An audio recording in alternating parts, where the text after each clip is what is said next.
Guys, it's an absolute honor to talk to this amazing group of people, and so many people from the media industry, tech world, about things that I'm very passionate about. And Fred told me this is a rad gathering, so I've decided, you know, take this opportunity. Let's talk about things really important and meaningful.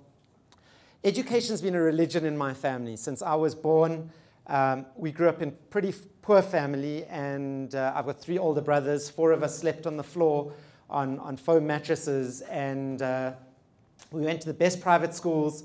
We all went to university. Every single cent in my family went for education. And what did we see? My father put over 30 people through education. His 5 kids, all the cousins, brother, sister, everybody else, his staff's employees, children. And we just saw the whole family come out of poverty. Everybody was able to do anything they wanted to do, and this was something that really stuck in my head. So changing education and giving access to education has been something I've been passionate about. Fees must fall is old news. It's only been going on since, I think, November. We've been doing it now for 16, 17 years, giving access to education. Helped over 15,000 kids now with no government support, just helping young people get education. But we're trying to do something really radical, because we're trying to prove that every single young person in this country has infinite potential, and they can do anything. They can do absolutely anything, because if that's true, then we have no problems in this country other than of our own making. Technology. I'm an absolute passionate fan of technology, as I'm sure everyone in this room is. We see how technology is disrupting what it's capable of. I want to stretch the limit tonight and really think what it's capable of, and how man and machine really ultimately can work together to change everything we know to be true. So this is our vision. This is the work that I do every single day. I used to be an actuary. It was very boring in my youth, and a management consultant. Gave it all up, gave a £1 million salary up. I was 27 years old, decided to stay in South Africa and to try and make a difference. And this really is what we want to do, is to change the future, believe we can change the future. Politicians come and go in this country. There's a lot of noise about politicians. We all worry about everything that goes on, everything we read, and so on. But there's a proverb I love, Chinese proverb. It says, if you want to be rich for 1 year, you should grow grain. If you want to be rich for 10 years, you should grow trees. If you want to be rich for 100 years, you should grow people. And the effect of bad education in this country will last 100 years. The effect of good education, if we can disrupt education, that will last 100 years. It will change everything. And then we don't have to worry so much about the politicians, everything else that's going on, having 4 finance ministers in a week, and all of that. Technology changes in education. I wanted to start with all the things I'm not going to talk about. E-learning, MOOCs, gamification, artificial intelligence, augmented reality, virtual reality, all these things, so exciting. We're all excited about them, read about them all the time, experiment with them, learn about them, 3D printing, changing everything. That's not what I want to talk about. So very interesting articles came out in the last couple of years in Fast Company and Harvard Business Review talking about the talent economy. 50 years ago, 100 years ago, the richest people in the world were all people who had started with vast lands, and they came from wealth, they came from money, and then they just built on top of that success. We look today, and if you look at the top richest 100 people in the world today, about 75% of them, it's completely self-made. They came from nowhere. What did they have? They had incredible talent, incredible vision, often tech entrepreneurs. You look at a lot of them, in fact, tech entrepreneurs. Obviously, your hedge fund managers don't really create real wealth or anything real. But these guys have changed the world and are changing the world. But I didn't want to show you their faces just to think about them as you know, gods or individuals that you know, are worthy of enormous respect. But really to think how extraordinary it is in our world, in fact, that fewer and fewer and fewer people command vast, vast, vast amounts of treasures beyond anything that we've ever read about or dreamed about. You know, all the books we read about of people going out and finding great treasures that were lost and hidden are nothing compared to the treasures that few people hold. And this is one of the reasons it's possible is because already 3 billion people are connected. One day 8 billion people will be connected, 9 billion people.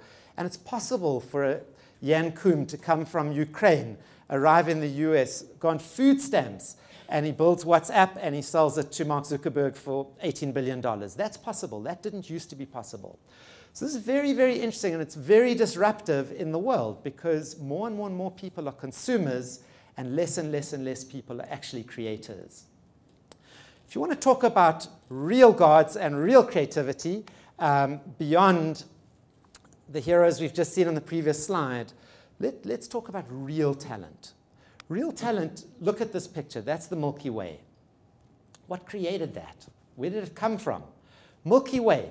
So we heard about, is it Adriana, what's her surname, who's coming next month? Marais. Going to Mars on this one-way mission in 2025. Incredible. We're going out as human beings to explore one planet nearby. We've been to the moon, going to Mars. We've got this expedition that's going as well with robots. And yet that's what, 2 or 3? In the Milky Way, we have 100 billion stars. Our star is just one, okay, of those 100 billion. How many galaxies are there? Milky Way is just one galaxy, okay? Between 100 billion and 200 billion galaxies. So the mathematicians in the room, try just estimate the size of this universe and what it is and how enormous it is. And if we want to think about talent and where technology ultimately has to get to, Star Trek, Star Wars, everything that we think about, dream about in all of our fantasies, think about this universe. Think about what it is to be human. Think about from the smallest of the small to the biggest of the big. This is what we're trying to emulate in our technology. Shakespeare, I'll come back to that. This quote from, who was this again? Marianne Williamson, quoted by Mandela, I think when he was inaugurated. I think we all know this quote, that our deepest fear is not that we're inadequate, our deepest fear is that we're powerful beyond measure. And yet, how many of us really are really afraid about how powerful we might be? I think most of us are wondering, how the hell do we find this power? Where is it? What do we do to unleash this power that Mandela talked about or people talk about? So what we're really interested in, and what I think about every single day, and I've spent the last 25 years thinking about this, is how do we grow masters versus just leaders and servants and consumers, okay? Because it's one thing to grow technology and to get it out there to billions of people, if those billions of people are just consuming stuff that a few people create. Okay, and we know obviously through things like blogging and so on, it's easier and easier for people to create technology, but to create content.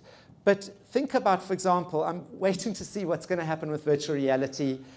My little brother was just completely addicted to technology, like truly, truly. He's one of these guys that grew up with technology from the youngest age. My half-brother lives in Australia now, pretty much done nothing with his life. And yet a super genius. This kid's an absolute genius and has done nothing.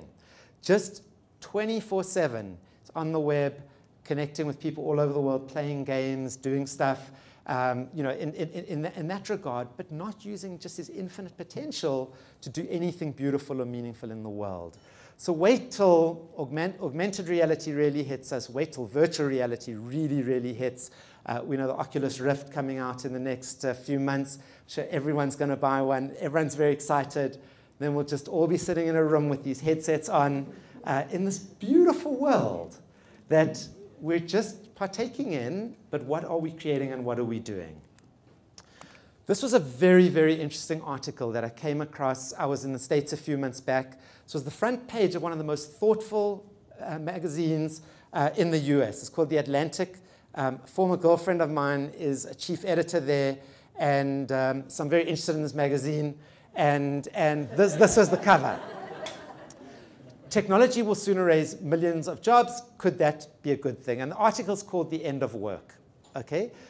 So we've always seen from the Industrial Revolution all the way on, we've seen that as new technologies come about, and we all remember when Microsoft came up with their software and developments and so on, we all thought, is this going to take away jobs from everybody? And then we found no more jobs got created.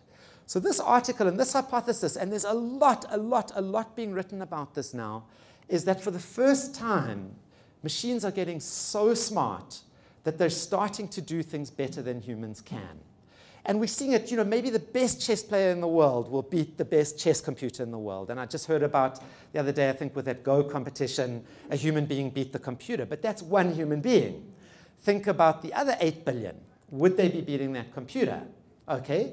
So the reality is, and these computers are just replicable, and you can make as many billions of them as we want to, and so on.